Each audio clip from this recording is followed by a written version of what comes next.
Welcome to our channel. Today, we explore an intriguing story about a guy who never wants to work. 7 feared tricks, but the community sister was principled. No trouble. He reached the bus station. Moss decided to borrow a car, but his wife still felt uneasy. He happily told his wife, "You're retired. No more work for you." Just then, the sheriff found out about Moss. The sheriff noticed the broken door lock and the marks on the wall, and a half bottle of milk on the coffee table sparked some thoughts. He realized he was late, outpaced. The sheriff sipped milk, contemplating. Moss checked into a hotel and called a friend to borrow a car, but the call just wouldn't connect. He looked around the hotel, spotting the ventilation duct. He twisted it open, pulled out some cash, and stuffed the box in. He pushed it to a nearly invisible spot, while Zig was dialing numbers one by one from a list. Moss went shopping for some new digs, but sensed something was off when he returned to the hotel. He asked the driver to circle, sensing danger. He tipped and switched hotels. Zig had arrived in town too and spotted a crow by a small bridge. At dawn, Moss hit an outdoor supply store, loading up on all kinds of safety gear. He returned to the hotel, shortened the gun, polished the barrel, loaded bullets, then went back to the stash. He needed to book another room, got the hotel layup from the front desk, and picked room 138. This room required a roundabout entrance. Moss made sure 138 was unoccupied before prepping his gear. At this point, Zig passed nearby and picked up a weak signal, scanning the surroundings.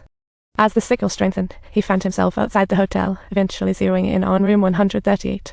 Zig checked the hotel layout and chose to check into room 139, but then soon stepped out again. He did some quick practice, gearing up to retrieve the box from the vent. Zig assessed the hotel's layout, looking ready for battle, kicked off his shoes, and prepared for action. He pulled out his tools. Moss focused on the suitcase. Zig twisted open the canister switch. Then he grabbed gear in each hand and tiptoed out of the hotel barefoot. Moss was trying to fish out the box, while Zig approached room 138, his actions swift and smooth. He took down the armed gang inside, and there was another one in the bathroom.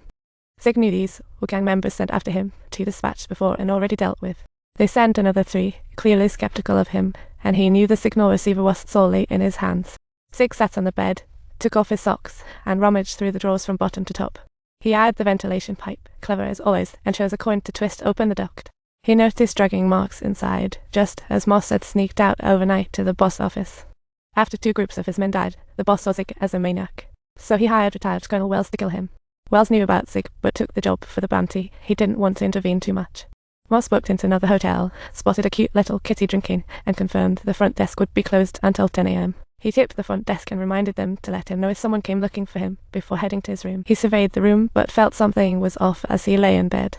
Why could the gang track him down? He opened the suitcase, checking stacks of cash until he found the signal receiver. At that moment, something stood outside. The front desk ignored the call, and Moss quietly approached the door.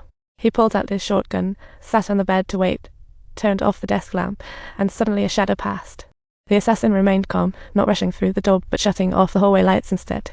Moss fired a shot and quickly jumped out the window, then re-entered the hotel through the front door. Water from the castle splashed. The front desk was down, and as he escaped the back door, he got hit, a bullet grazing his side. Moss tactically retreated. Even a veteran had to run for his life. A car approached from a distance, and Moss raised his gun to stop it, but the driver got shot instead. The second shot was a headshot. Moss ducked and hit the gas, driving like a madman. His opponent was unusually cool-headed, nearly hitting every target. The car parked. Moss crossed the street quietly. Through the glass, he saw the assassin approaching slowly, his first look at Chigga. Chilling, Chigga approached the car, only to find it empty, clearly off guard. Blood trailed outside the car as Moss prepared to retaliate. No way he was going to let the mushroom head chase him. This time, it was Chigga who got winded and fled. Moss made his way to the U.S.-Mexico border. He planned to hide in Mexico and met 3 guys at the border. He paid $500 for their clothes. If you enjoyed this story, don't forget to subscribe to our channel for more exciting content.